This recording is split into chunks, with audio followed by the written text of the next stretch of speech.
Nathan Hale. The name just rings with American heroism, right? You probably know the name, and you almost certainly know his famous last words. He's held up as this pillar of pure, unwavering patriotism. But what if I told you the real story? The one behind the legend is actually far more interesting, because it's a story of failure, and how that one critical failure changed absolutely everything. Yeah, those words, they've echoed through American history for more than 200 years. They're the reason Nathan Hale is a national hero. They're pretty much the entire reason that a 21-year-old captain who died on his very first and only intelligence mission is a household name today. Because behind that perfect, heroic line is a much more complicated and honestly a much more relatable human being. So in this explainer, that's what we're going to do. We're going to uncover that person, the brilliant student, the reluctant spy, and the amateur whose failure accidentally became one of the revolution's greatest successes. Hale's journey from a Connecticut farm boy to a revolutionary patriot was incredibly fast. Born in 1755, he was so bright that he enrolled at Yale when he was just 14 years old. After graduating, he took a job as a schoolmaster, but you could tell his heart was already in the cause for independence. And get this, in 1775, he was already out there giving speeches calling for America to break from Britain. That was a full year before the Declaration of Independence was even signed. He was way ahead of the curve. And his time at Yale gives us such a great picture of who he was. He was a star student, of course, even a member of a secret literary fraternity. And this is crucial. It's where he became good friends with a man named Benjamin Tallmadge, who would go on to become one of America's most important spy masters. But Hale wasn't just some stuffy, perfect scholar. College records actually show he was fined for unspecified mischief. I love that detail. It makes him feel so much more real, not just a marble statue, but an actual ambitious young man. Okay, so let's set the stage for his one and only mission. It's late 1776, and things are looking bad for the Continental Army. They've just been crushed at the Battle of Long Island. General Washington's army is in retreat, and he is flying completely blind. He has absolutely no idea what the British are planning next. He needs eyes and ears behind enemy lines, and he needs them now. But here was the huge problem. In the 18th century, spying was not considered a noble job for an officer and a gentleman. It was seen as deceitful, dishonorable work. If you were caught, it wasn't just an ignominious death by hanging you had to worry about. It was the stain on your family's name and your own reputation. So when Washington asked for a volunteer, crickets. Every single officer turned him down. And then, 21-year-old Nathan Hale stepped forward. This was his answer when a friend tried to warn him against taking the mission, and it just perfectly lays out his philosophy. He's basically arguing that any service, no matter how distasteful, becomes honorable if the cause is just and the need is great.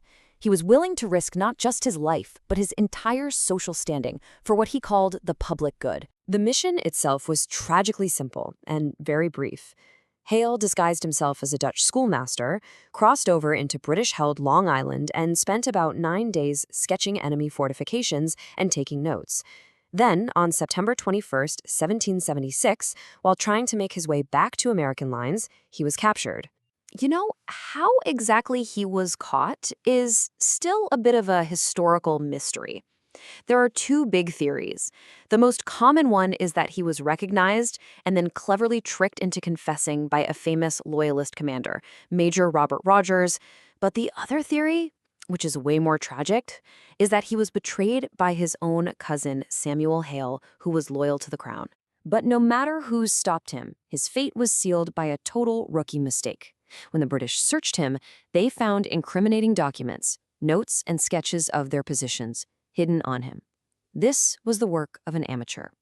It was undeniable proof of what he was doing. He confessed immediately, and because he was caught out of uniform, he was sentenced to be hanged the very next morning, no trial necessary. And that, of course, brings us right back to these iconic words.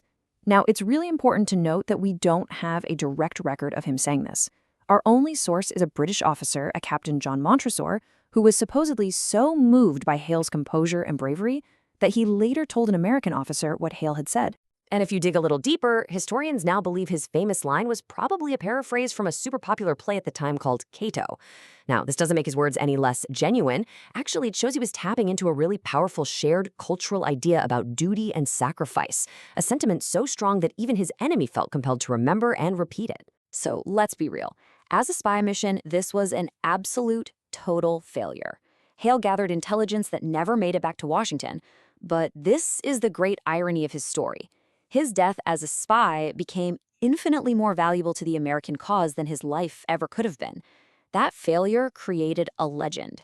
Almost overnight, his sacrifice became this powerful rallying cry for the Continental Army, turning a military loss into a story of spiritual victory. But more practically, his capture and death was a brutal lesson. It showed everyone just how desperately they needed professional intelligence. And that failure, it directly catalyzed the creation of the much more sophisticated and much more successful Culper spy ring, which was ultimately run by Hale's old college roommate Benjamin Tallmadge. Over the years, it's been fascinating to see how Hale's image has been, well, literally cast in bronze to serve different needs. The famous statue of him in New York City is super dramatic, defiant, a romantic hero meant to inspire national pride. But then you go to his alma mater, Yale, and the statue there is completely different. It's quiet, introspective, almost modest, designed to present him as a relatable peer, someone students could look up to. And wouldn't you know it, it's this quieter, more introspective version of Hale that's had the most lasting institutional legacy. Today, replicas of that Yale statue stand at CIA headquarters and at the Department of Justice, cementing his place after death as the symbolic first American spy, a figure whose conviction is held up as the ideal for modern intelligence services. So this all leaves us with a really fundamental question, doesn't it? Nathan Hale failed his mission, but his story inspired a nation. It makes you wonder, is a hero defined by what they accomplish, or are they defined by the power of the story their sacrifice creates? It's a pretty potent reminder that a legacy isn't always built on success, but on the powerful idea a person comes to represent.